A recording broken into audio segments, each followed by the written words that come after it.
Okay, I'm back with let's talk about pageantry. I'm going to talk about some amazing pageantry queens. I call them my pageant sisters, even though I haven't two of them are on Facebook, and I'll tell you which two are. That's Michelle Anderson and well, three of them, Yolanda Gold and Miss Tonye. Um, I can't think of her name. Miss Tonye Hill. Those are some amazing queens that really have touched me and inspired me just by them putting their stories out and using their testimony. Yolanda Gold has a testimony. I encountered Yolanda Gold in 2014 on Facebook. I was friends with her. And she won the national Miss Plus America, where you go and compete. And at that time, Yolanda Gold, I think this was 2014, she was 33 years of age. But the interesting and amazing thing about Yolanda Gold is Yolanda Gold had uterine cancer. She's a uterine cancer survivor. And so she did not let that stop her from competing in that pageant. She didn't let her size, and the girl had talent. She could sing. And she is doing and has done some positive things in her reign.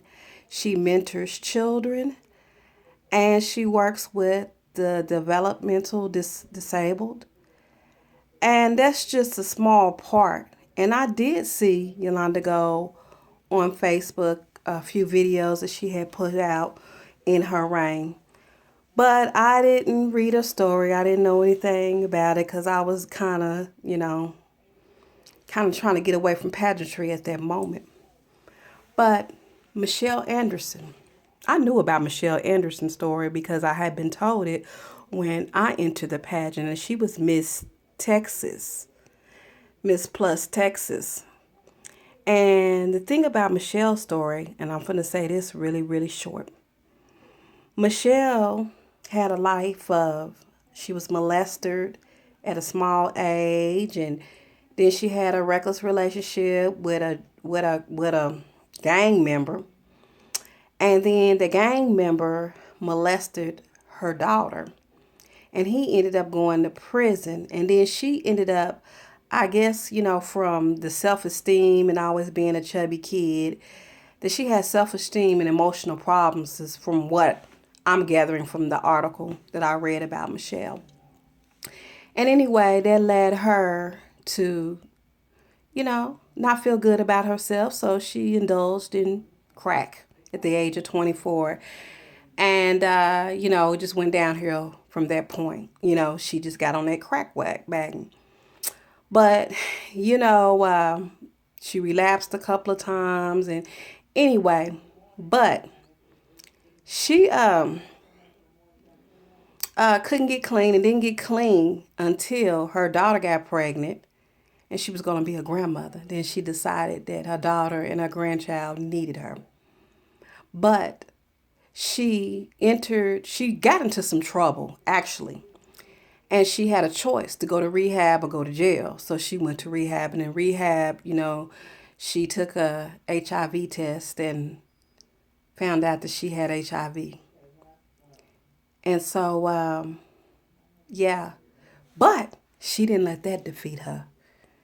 She fought because there was not a death sentence. She got educated on HIV. She's a spokeswoman for HIV.